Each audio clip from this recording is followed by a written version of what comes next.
Good evening, Ghana, and a happy Independence Day to us all. This is Snappy News with Ewura Esi, and you are welcome. Now, the headlines. Supreme Court unanimously affirms Akufo-Addo as president. I disagree with Supreme Court's decision, says Mahama. Sammy Gyamfi Lambas, Speaker of Parliament, Minority Leader and NDC MPs, says they defied party leadership and betrayed our collective good. Now on to the international front. American rapper Nas says he's not impressed by today's rappers. Now let's dig into the stories.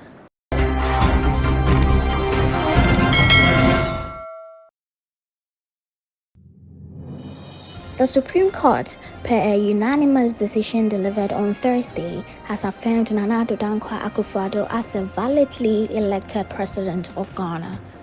The court said the petitioner, Mr. John Dramani Mahama, did not demonstrate in any way how the alleged errors by the Electoral Commission in the declaration of the presidential election results by the chairperson of the Esi, Mrs. Jan Adukwe-Mensah, affected the outcome of the election.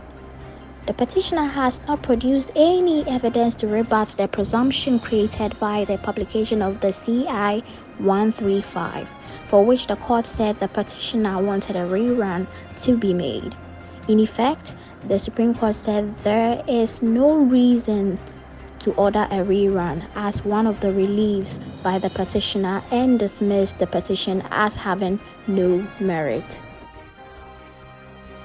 Meanwhile, former President John Dramani Mahama says he disagrees with the Supreme Court's verdict, which dismissed his 2020 presidential election petition on Thursday. Reacting to the verdict on Thursday evening, Mr. Mahama said, while he was not surprised at the decision of the judges, he disagrees with it in the processes of trial and ruling of the court. He, however, indicated that he was aware that he was legally bound by the decision of the Supreme Court. The Supreme Court, per a unanimous decision delivered on Thursday, affirmed Nana Addo Dankwa Akufo-Addo as a validly elected president of Ghana. The National Communication Officer of the National Democratic Congress, Sammy Gyamfi, has accused the party's leadership in Parliament as well as the Speaker, Alban Babin, of betraying the party, specifically naming the Minority Leader and the Tamale South Member of Parliament, Mr. Haruna Iddrisu, and the Minority Chief Whip and MP for Asawase, Mohammed Mubarak Muntaka. Mr. Sammy Gyamfi said the duo brazenly defied the leadership of the party and betrayed the collective good for their selfish interest. And we must not let them succeed in their parochial quest to destroy the NDC, the party that has done so much for them and all of us. The shame they have brought on the party will forever hang like an albatross around their necks, he said in a post on Facebook on Thursday. The post came after Parliament approved Mavis Hawakumsen, Kojo Nkrumah, and Dr. Owusu Efriakoto as Ministers of State for various portfolios through a majority vote. 10 other nominees were approved through consensus.